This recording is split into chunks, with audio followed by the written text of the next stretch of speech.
महाभारत के युद्ध का 17वें दिन चल रहा था। उस दिन दुर्योधन का छोटा भाई दुशासन भीमसेन से जा भिड़ा।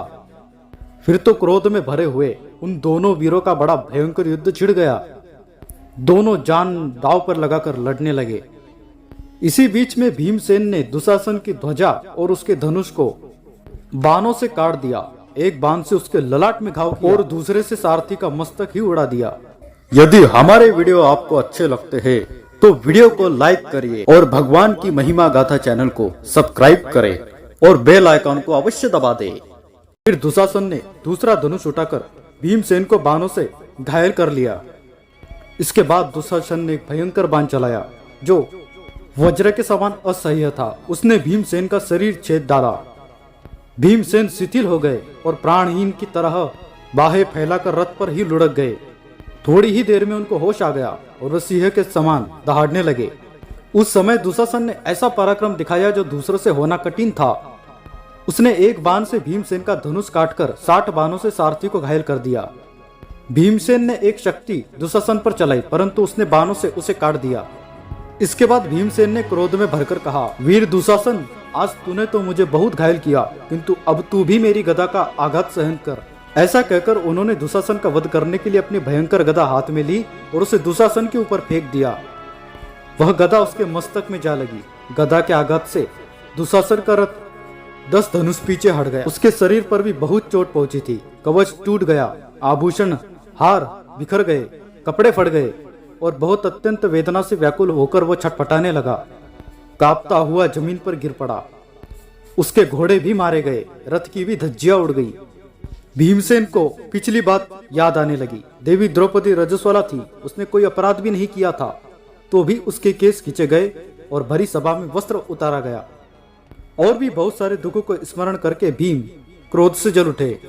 वे पास खड़े हुए कर्ण, दुर्योधन, कृपाचार्य, अश्वत्थामा और कृतवर्मा से कहने लगे, योद्धाओं, मैं पापी दुशासन को अभी मारे डालता हूँ। तुम सब लोग मिलकर उसे बचा सको तो बचाओ। यह कहकर भीमसेन रथ से कूद पड़े और दुशासन को मार डालने की इच्छा से उसके पास जा पहुंचे। फिर सिंह जैसे बहुत बड़े हाथी को दबोच लेता है, उसी प्रकार उन्होंने कर्ण और दुर्योधन के सामने ही दुशासन को धर दबाया। फिर भीमसेन ने एक तलवार उठाई और एक पैर से उसका गला दबा दिया। उस समय दुशासन थर-थर कांप रहा था। अब भीमसेन ने उसकी ओर देखकर कहा, दुशासन, याद है ना वो दिन जब तूने कर्ण और दुर्योधन के सामने मुझे बैल कहा था? राजसूय यज्ञ में अवभृत स्नान से पवित्र हुई महारानी द्रौपदी के केशों को तूने किस हाथ से खींचा था? भीमसेन का वचन सुनकर दुशासन को क्रोध चढ़ गया और वो कहने लगा, यह है वो हाथ जो हाथी के शुंड दंड के समान बलिष्ठ है, जिसने सहस्त्रों गौओं का दान तथा कितने ही क्षत्रियों का वीरों का संहार किया है। भीमसेन, उस समय जबकि प्रधान कौरव, अन्य सभासद तथा तुम लोग भी बैठे बैठे देख रहे थे, मैंने इसी दाहिने हाथ से द्रौपदी के केस खींचे थे। दुशासन की यह गर्व भरी बात सुनकर भीमसेन उसकी छाती पर चढ़ बैठे और अपने दोनों हाथों से उसकी दाहिनी बाह पकड़कर बड़े जोर से दहाड़ने लगे। फिर भीमसेन ने उसकी वह बाह ही उखाड़ ली। उसी हाथ से भीमसेन दुशासन को पीटने लगे। इसके बाद दुशासन की छाती फाड़कर वे उसका गरम गरम रक्त पीने लगे। तदनंतर उन्होंने तलवार उठाई और उसका मस्तक धड़ से अलग कर दिया। इस प्रकार अपनी प्रतिज्ञा सत्य करके दिखाने के लिए भीमसेन दुशासन का गरम गरम रक्त पान किया।